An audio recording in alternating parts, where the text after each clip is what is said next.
in this book. Nobody prays, nobody prophesies, no one has any sort of vision, no one performs a miracle. It is very devoid of spiritual things when it comes to God, and the biggest thing, as Mary Jane pointed out, God is not mentioned in it. And we're not going to get into that this morning. There's a whole bunch of stuff that really distracted me in the academic side of the arguments of what this means and how to interpret it. But it is going to affect how we're going to study and learn from God's Word when we have a book that just does not mention God. Now, Esther is continuing with this theme in the seasons of life as we're looking at the spring of life. Esther, you ask most scholars and historians, as we're going to further read into it, Esther was likely 14, maybe at the oldest, 17, 18, like young, very young, a teenage girl. Now, Esther, can anyone remember roughly what time period this is? Where are we in just general biblical history in the book of Esther? Anyone recall that?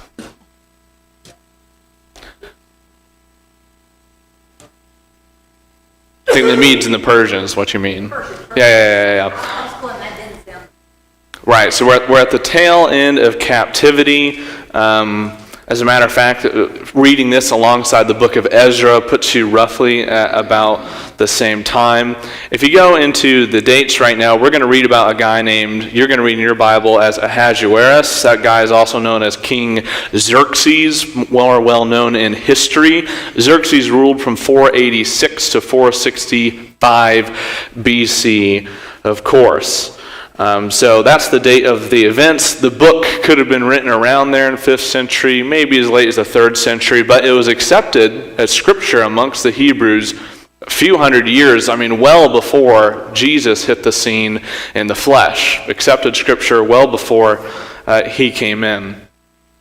There's going to be a lot of literary devices. You're going to see a lot of irony in this story. We're also going to see a lot of situational irony, dramatic irony. You're going to see a lot of role reversals where things are going to flip on its head. And also keep note when, as the audience, as the readers of the book of Esther, you're going to notice that we notice a lot of things and truths that are happening that the rest of the characters don't. So we're going to have knowledge of what a lot of the characters do not. So, of course, a good place to start with Esther would be Esther chapter 1, if you want to take a look at that. Esther 1, let's go ahead and read the first couple verses here. Now, in the days of Ahasuerus, remember that is Xerxes, who reigned from India to Ethiopia, over 127 provinces. In those days when King Ahasuerus sat on his royal throne in Susa, the citadel, in the 3rd year of his reign, he gave a feast for all his officials and servants. The army of Persia and Media and nobles and governors and provinces were before him. Verse 4, while he showed the riches of his royal glory and the splendor and pomp of his greatness for many days, 180 days. Now, this is Susa, that's modern-day Iran. When you read Susa, the citadel, that is the palace. Keep that in mind. But this very accurately and historically shows the provinces that match up with extra-biblical writings, and as well as the extent of the empire, India to Ethiopia. So right away, we kind of see the nature of Artaxerxes, that's a different guy, of Xerxes, a.k.a. Ahasuerus. What do we know? A lot of you have read this book, but what do we know about him, and what do you understand about Ahasuerus here in the verse 5 verses? What kind of guy do you think of when you hear of Xerxes, especially just here in the first 5 verses of the book? What kind of guy are we dealing with here? There's not really a wrong answer, just looking for character traits. What do you picture when you hear of Xerxes, what we're reading about him? Self-centered. Did you say child at the end? What did you say at the end? Tyrant, okay. Tyrant, self-centered. Any other attributes? Very rich. Tyrant who's very rich. Sounds like a dangerous combination. Self-centered person who's rich. That's not good. Any other ideas? Those can pretty much sum it up. 180 days. It's a long time to party. I don't think that's 24-hour parties, but it's just a general time and age with activities and whatnot. But if you go down to verse 7, drinks are served in golden vessels. Verse 8, there is drinking, as alcoholic for sure, according to this edict. There is no compulsion. For the king had given orders to all his staff to do as each man desired. Queen Vashti also gave a feast for the women in the palace that belonged to King Ahasuerus. Now, George is going through a sermon series on Judges, which famously states that everyone did what was right in their own eyes. You kind of see that theme here at the end of verse 8, that each man was to do what they desired. And it's publicly funded drunkenness. Obviously, that's not the way of God's people. And we're going to see, that's actually going to be really important. We're going to see a theme of intoxication throughout the book multiple times that is going to lead to what we would think, and I think most people would think, to be really crazy, unwise decisions based around drinking. Now, another side piece after verse 9 here, just historically, is Xerxes, extra-biblically we know, is about to go to Greece. If you know anything about that, doesn't go super well, comes back, can't conquer the entirety of Greece. But this is like showing off the wealth, maybe kind of a get hyped kind of party, because not long after this, just historically, we know they go to invade Greece. But now we look at verse 10. Verse 11, they want to bring Vashti before the king with her royal crown in order to show the peoples and the princes, these are the people he's been showing off his wealth to, her beauty, for she was lovely to look at. But Queen Vashti refused to come at the king's command delivered by the eunuchs. And this is the king, he became enraged and his anger burned within him. Speculatory, but worth asking through the story. Why do you suppose Queen Vashti refused to come before Xerxes here? Because in verse 9, I believe, she's also throwing her own party. She seems to be in line with the king. And then here, she's like, I'm not showing up. Any theories as to why that would be the case? Again, there's not like a black and white one, just a theory for our thinking.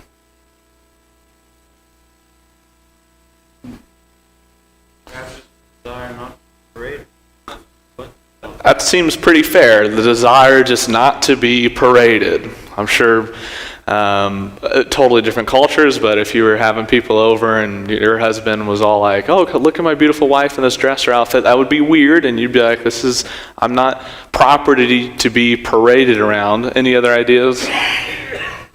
Margaret? She didn't want to be leered at by a bunch of drunken men, because as you've just pointed out, and as I just mentioned, this is right after drunkenness. And so in intoxication, like let's take a look at the queen. Now, rabbinic writers thought she would have been naked, but people debate that because it says with her royal crown. To me, that makes it sound like she's in her royal garb. Either way, it's not good, and I think there's pretty fair reasons as to why she would not want to be paraded. Verse 12, the king, he's really upset, and he's looking to those who were versed in law and judgment. And he's got these 7 princes, Karshena, Shethar, verse 14, Admatha, Tarshish, Merces, Marsena, and Memucan, the 7 princes of Persia and Media.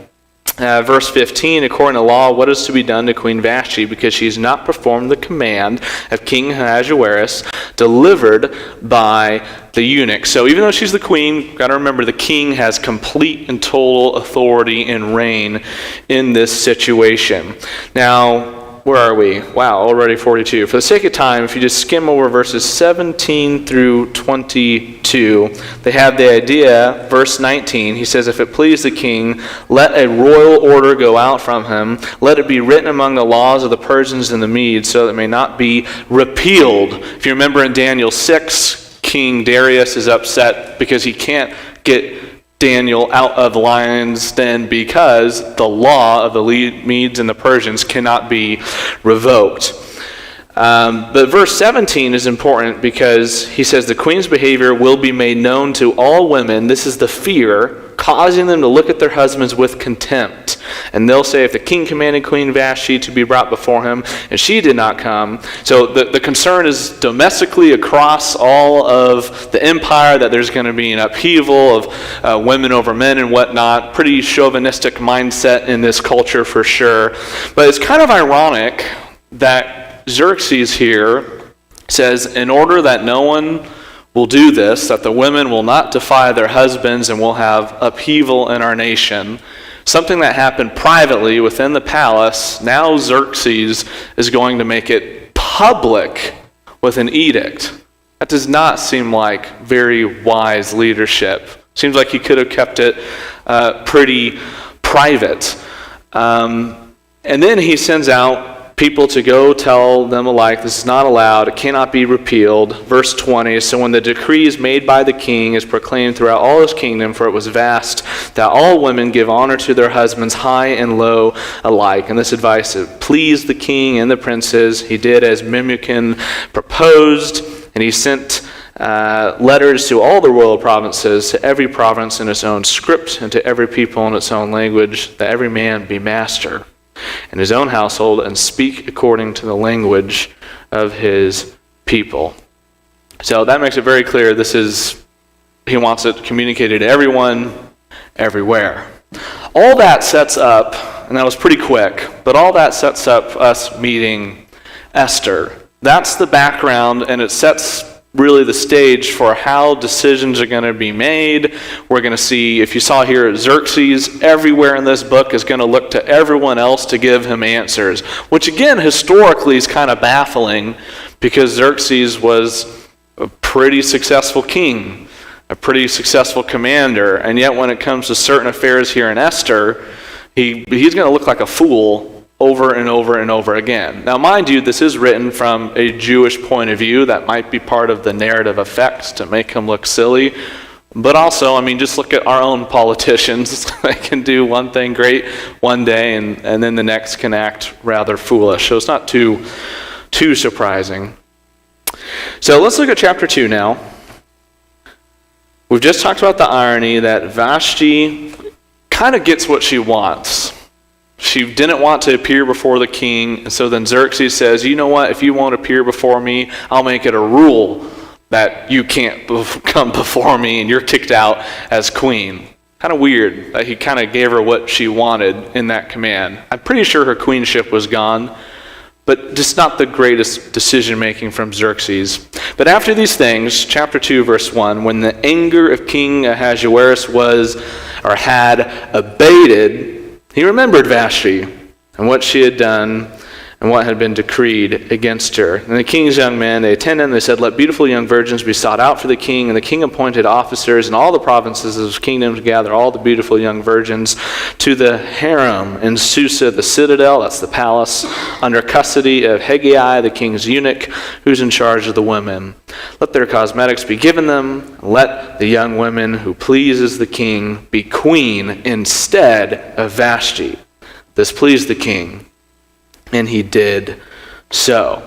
So once again, Xerxes is just kind of told, here's what you should do. And he's like, sure, I'll just do that. But now we meet the important characters of this book. Verse 5. Now there was a Jew in Susa, the citadel, whose name was Mordecai, the son of Jair, son of Shimei, son of Kish, a Benjamite. That is significant. So two things pointing out with this before we get to Esther. So for Mordecai is the only one called, you'll see it again and again, Mordecai the Jew, or the Jew Mordecai. Esther is never called a Jew in the book. Now clearly she is Jewish, but she never gets that title. Only Mordecai does. Now, in verse 6, it says that Mordecai, who had been carried away from Jerusalem among the captives, carried away with Jeconiah, king of Judah, whom Nebuchadnezzar, king of Babylon, had carried away. Verse 7, he, that's Mordecai, was bringing up Hadassah, that is Esther, the daughter of his uncle, for she had neither father nor mother. And the young woman had a beautiful figure and was lovely to look at. And when her father and her mother died, Mordecai took her as his own daughter. Now, for Mordecai to literally be the guy who was carried away from Jerusalem, I believe he'd have to be 127 or 120 years old. Pretty old. I don't think he's that old. I think the idea is that he was brought in the sense of his fathers were brought in before him. But if you look at verse 5, can anyone tell me what would be significant that Mordecai is the son of Kish, a Benjaminite? That's where Saul came from. Who said that? Who said it here? Nice. Again, know your Bible. Yeah, that's where Saul came from. Not dogmatic about it, but at the very least, it seems to be setting up, history repeats itself, and it seems to be setting up a narrative of what's going to happen again. We're going to see in a few minutes what this has to do with the enemy of the story. But from Kish, 1 Samuel 15, where you get these ideas. But again, it seems to be Mordecai would be younger than 120. Not so sure if he was literally taken from Jerusalem. Not going to say it's impossible, but unlikely. Now, he brings up Hadassah, that is Esther. So, per usual, like you see with Daniel and his friends, you get your name changed. Hadassah, no longer her name Esther. Could usually means like star. They were big into astrology. Sometimes maybe war or love. Most likely star for the name for Esther. But then we look at Esther here in verse 8. So the king, remember, he wants to replace Vashti. Verse 8, and the king's order and edict when they were proclaimed, and when many young women were gathered in Susa, the citadel, in custody of Hegai, Esther was also taken into the king's palace and put in custody of Hegai, who had charge of the women. And the young woman pleased him and won his favor, and he quickly provided her, that's Esther, with cosmetics and portion of food with 7 chosen young women from the king's palace, and advanced her and her young women to the best place in the harem. Esther had not made known her people or kindred, for Mordecai had commanded her not to make it known. And every day Mordecai walked in front of the court of the harem to learn how Esther was and what was happening to her. Interesting advice from Mordecai. So this is where, particularly with the seasons of life, what we're going to see the next few Bible classes. So they're cousins, but Mordecai is significantly older than Esther. She, as you can read, I believe it was verse 7, took her as his own daughter. He's the father figure for her and growing up. So there's the older generation trying to protect and guide the younger generation in the spring of life. Now, if you look at, we just read it, verse 10, Esther had not made it known of her kindred that she's Jewish because Mordecai had commanded her not to make it known. Why do we think Mordecai told Esther, hey, don't tell anyone about your Jewish heritage? Why would that be?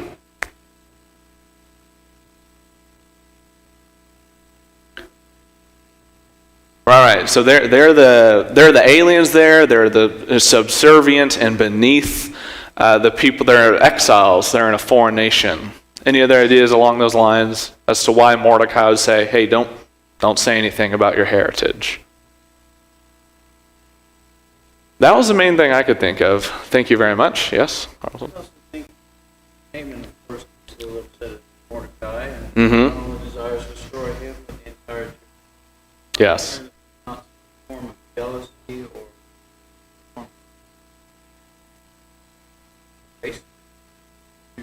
Yeah. prevalent. Yeah.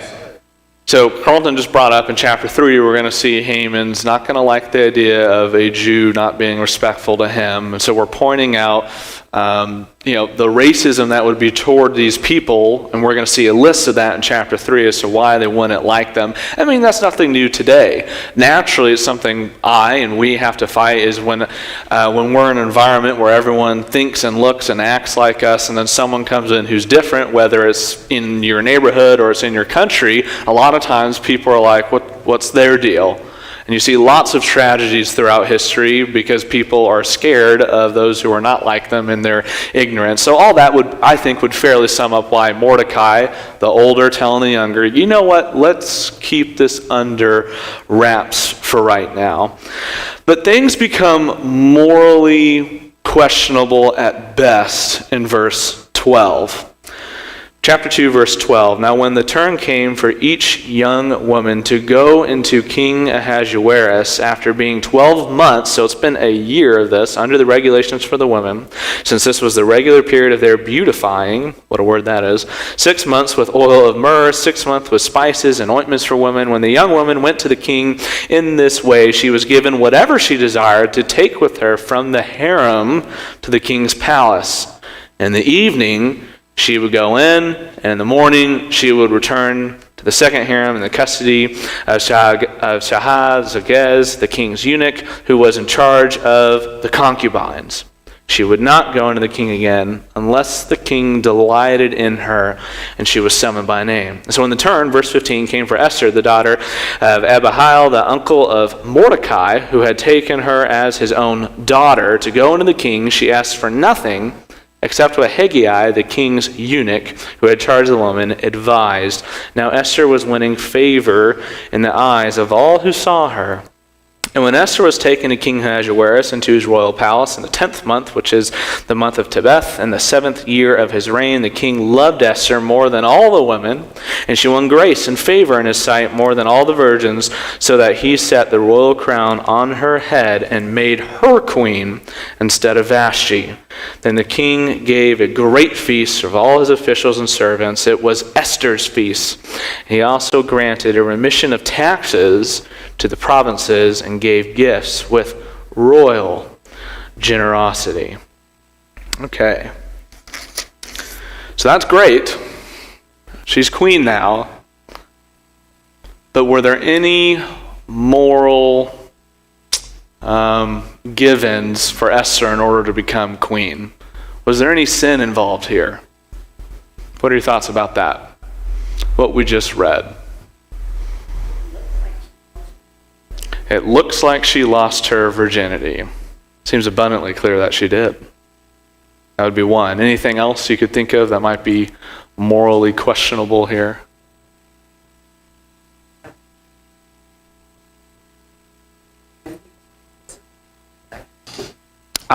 So you're pointing out that Xerxes didn't parade Esther when she became queen. Maybe he learned his lesson with Vashti not to parade her. Okay, that would be, I guess, a good thing. Anything else? Any other ideas or thoughts, questions, or comments on this section here?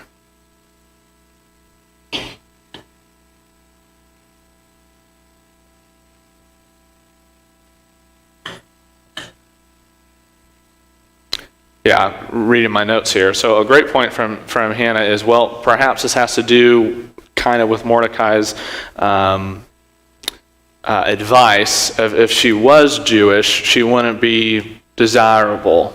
Now, this gets confusing because obviously, if you know the story of Esther, it's because of Esther's position in the kingdom that we're going to see salvation in a physical and I guess some spiritual sense. We'll talk about that later. But we're going to see salvation for the Jewish people because of her position as a leader, as queen. And yet, the way she got there certainly would not be one that any person of God's people could endorse. Because Esther, now that she's queen, think about these things. So yes, she was told to keep it a secret, which at least has some good, just purely secular mindset. That seems wise. But she kept her Jewishness a secret. And since God is not mentioned in this book, the only thing that's going to connect us to Yahweh is the fact that people are Jewish. Also remember, God said, hey, don't marry pagans, don't marry Gentiles. Why? Not because of the race, but because they will pull you away from me and they're going to take you into idolatry. So she's married a pagan, and that's been pointed out, she's also fornicated.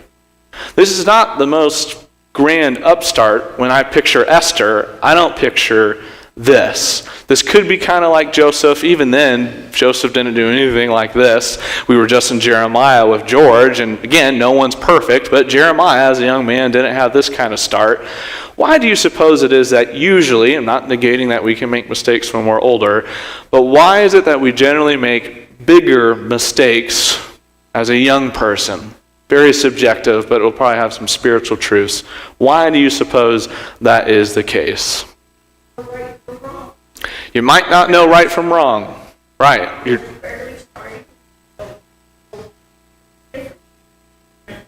Sometimes we're just ignorant in our youth, and we're just starting. Might not have the deepest faith. Any ideas further on that? Why do we usually make mistakes in our youth? Daddy? We don't necessarily know how to. We don't know how to stand up for what's right.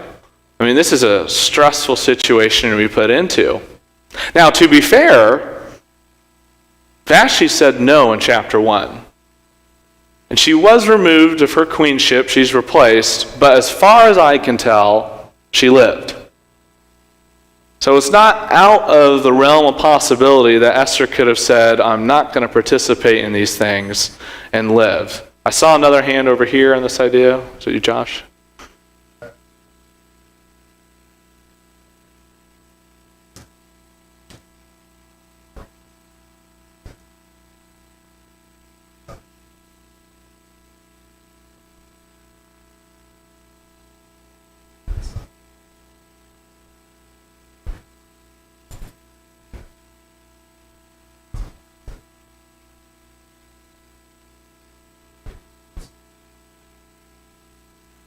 Right. So summed up there is in our youth, we're ignorant very often of the spiritual and the physical consequences that can come with our sin. Versus, the wiser usually would say, hey, I saw this, or this may even have happened to me. Wouldn't recommend this course of action, or if it's just outright wrong, and tell you, don't do this. Now, that does put a strange light on Mordecai. There's no way Mordecai was ignorant of this is just some sort of beauty pageant. Surely not. So I can't place all the blame on Esther. That doesn't take away her responsibility. But it is interesting that God would use these means to get his will done. Now, the ends obviously don't justify the means. I got one hand here and then there. Yes? Go for it, yeah. Historically, concubines weren't viewed as quite so much. And what's saying here is that these women are brought in, yes, they're taken into chambers, then they're put directly into the harem. Mm-hmm. It's not like using them back up, them out, using them in the Yeah, it's like a power move. gray area. Yeah, we're kind of getting to, even David, like for example, King David and Solomon as concubines and whatnot. Obviously, the approved example of God's command that Jesus skips past all of that and just says, it was not so in the beginning, one man, one woman. But with the concubines, you also have, it's a power move, which is also why eunuchs, emasculated men, which is why eunuchs are in charge of them. Because this is very much so a political move, but at least they're not kicking them out on the street. Eddie, did you have a hand? One last comment here.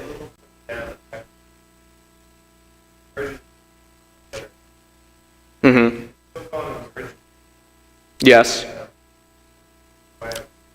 It's usually just a title for the young women, and the amount of concubines that are there. There could still be some virgins amongst the group. I had that question myself when I went looking into it. At the very least, though, back in verses like 12 through I don't know where everyone goes in the evening and the morning. I think that is universally agreed upon. That there's intercourse and all that jazz going on in there. All right, anything else? Any other comments? So, ends don't justify the means, obviously. But could you say in your life that you have come closer to God because of your mistakes, that God used it to bring him to you? Not that it justified that sin, but does God ever use our mistakes to bring us closer to him for his purpose? I think everyone's going to universally agree with that. And I'm not asking for a show of hands here for the older or the younger people, but I've seen even just in my young life the times where not just I should not have done that, but this was wrong for Caleb to do. And how it's helped me look back to see, where's my growth going and how I've changed. Doesn't justify it, but God is sovereign indeed. It's a strange, mystifying thing to think about. All right, it's 10:03 here. Let's read the end of chapter 2. Look at verse 19. Eddie pointed out these virgins are gathered together a second time. Mordecai, he's sitting at the king's gate. If you read through the Bible, the king's gate is usually a place of justice, important conversation. Perhaps Esther put him there, doesn't say, I don't know. Verse 20, Esther had not made known her kindred or her people, as Mordecai had commanded her, for Esther obeyed Mordecai, just as when she was brought up by him. In those days, as Mordecai was sitting at the king's gate, Bigthan and Teresh, two of the king's eunuchs who guarded the threshold, became angry and sought to lay hands on King Ahasuerus. And this came to the knowledge of Mordecai, and he told it to Queen Esther. And Esther told the king in the name of Mordecai. When the affair was investigated and found to be so, the men were both hanged on the gallows. And it was recorded in the book of the Chronicles in the presence of the king. Mordecai, here's another thing we're going to see in our study the next few classes. Mordecai is always in the need to know. He's somehow always in these secret places and whatnot, figuring out what is important in any situation. An interesting historical part, though, in verse 22, where it says they were hanged on the gallows. Do not think of old Western gallows that probably resided in places literally here in Lubbock not too long ago. Think of just a stake. You've probably heard of things like that where someone very graphically would be put on a stake. That's most likely what we're talking about when we read gallows. The word just means tree or pole.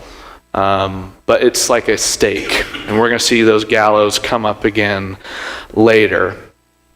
So here we have Mordecai do a good thing for the king, right? Saves his life.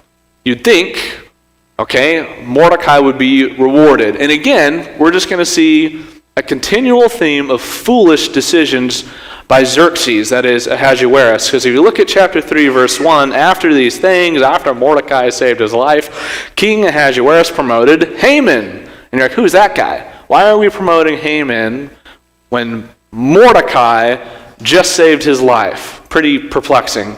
And so, but look at this. Haman, the Agagite, the son of Hammedatha, and he advanced him, Haman, and set his throne above all the officials who were with him. Okay, remember we pointed out back in Esther 2, I believe it was verse 5, that Mordecai is the son of Kish, a Benjaminite. What is significant about Haman being an Agagite?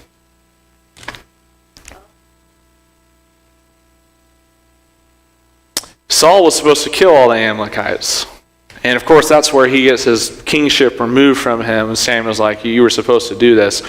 So this, what is it, like 4 or 5? I think it would be like 500 years before all of this. You're going 500-ish years, all the way back to King Saul and the Amalekites. That was like the main rival. That's the person who Saul was supposed to kill, and he didn't. But the point is setting up that history repeats itself. If you're reading this from a Jewish point of view in a narrative, that we have a guy, Mordecai, who's seemingly from the lineage of Saul, and we have Haman, who's from the lineage of the Amalekites, it's setting up conflict that we've seen 500 years before. That just history is going to repeat itself between God's people and the Gentiles who reject him.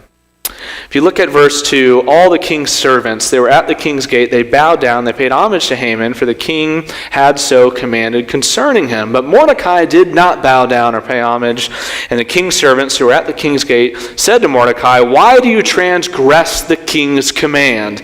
And when they spoke to him day after day, he would not listen to them, and they told Haman in order to see whether Mordecai's words would stand. For he had told them that he was a Jew. And when Haman saw that Mordecai didn't bow down or pay homage to him, Haman was filled with fury. But he disdained to lay hands on Mordecai alone. So as they had made known to him the people of Mordecai, Haman sought to destroy all the Jews, the people of Mordecai, throughout the whole kingdom of Ahasuerus. All right, so interesting that he doesn't bow down, and he gives the reason why. And it's not Haman who originally sees Mordecai standing, defying to bow down. Haman's sidemen, his servants, come and say, hey, Mordecai is not respecting you. And they go and they see if this is going to keep on happening. Mordecai makes it clear why he's not bowing down, because of his Jewishness. Now, when you go read his history, it was not bowing down in the Medo-Persian Empire. There was no divine worship of the kings. It was just a form of respect. So that makes me ask and wonder what's happening here. I don't know if I can say black and white, but it does say the king's decree was to bow down to him. But again, this is kind of subjective, but important to think about. Why do we suppose that Mordecai didn't bow down before Haman? Any thoughts to that? Why would he not bow down? He didn't respect him. I mean, if we just read what happened before, Mordecai might have, as we would say, a chip on his shoulder saying, I just saved the king's life, and this guy's promoted. And as we can tell right away, he's kind of scummy. Not kind of. Verse 6, it says he didn't want to seek out Mordecai by himself, but he wanted to kill everyone. I don't know if that's cowardly, if he's not wanting the awkward one-on-one, or because he's so wrathful he wants everyone gone with him. And we're going to see a huge lesson of pride around Haman. Haman is emotionally unstable, I would say. We're going to see in this book where he's just at the top of the world, and then the next day he's just at the absolute bottom. He sees one guy, think about that. He sees one guy disrespecting him, and he's like, you know what? Because of that one guy's actions, let's kill all of his people. Even just from a worldly, secular point of view, is that very reasonable? It sure doesn't seem like it. Pretty unreasonable guy. Very often when we're prideful, we go to extremes. I think that with myself in pride, even in small things, right? We've all done this. I tell you a story, and I exaggerate the story. Everything was bigger than what it was. Why do we do that? Why would we exaggerate the story? Well, we want to make ourselves look better. It's a little piece of pride. Or when something happens to us, whether it's your job or a car accident or whatnot, it's never our fault, right? And when something bad happens to us, it's exaggerated very often, from this tiny little thing to the worst thing that could have happened to me. And then when I do something good the next day, I tell everyone how Caleb did this thing the next day and how wonderful it was and how big it was, because we just exaggerate what happens to us or what we do, whether it was good or it was bad. Why? Because without the Holy Spirit, without the work of God, we're naturally proudful. We're very proud. And that is Haman. This is just the tip of the iceberg of Haman, as we're going to see here, where just one guy was disrespectful to him, and so he blows it up to, let's have this be upon everyone. All right, I guess we'll just stop right there. We're going to pick up in 3 verse 7 into chapter 4. But this is a really interesting way to set up the story. This is the last question I'll ask as you guys pack it up. Last question I'll ask for the group. Are we seeing, and where do you think we're seeing it? Are we seeing the providence of God here in just the first few chapters? Where would you see we're seeing the providence of God? He's putting Esther where she needs to be, even using her own mistakes to put her where she needs to be. That's probably the clearest one, Carlton. Recording of Mordecai, the Chronicle of Kings. Yes. Very significant. If you look, so I know some of you close your Bible, I'll read it for you though. In 2:22, it talks about how right after Mordecai saved the king's life, Carl points out a very important piece, that it was recorded in the book of the Chronicles in the presence of the king. So even though Haman in chapter 3 is the one who's promoted, remember that this was recorded in the Chronicles of the king, that Mordecai had saved his life. That will be important for the story later. Anywhere else where you guys think you've seen God's hand, his providence in this story?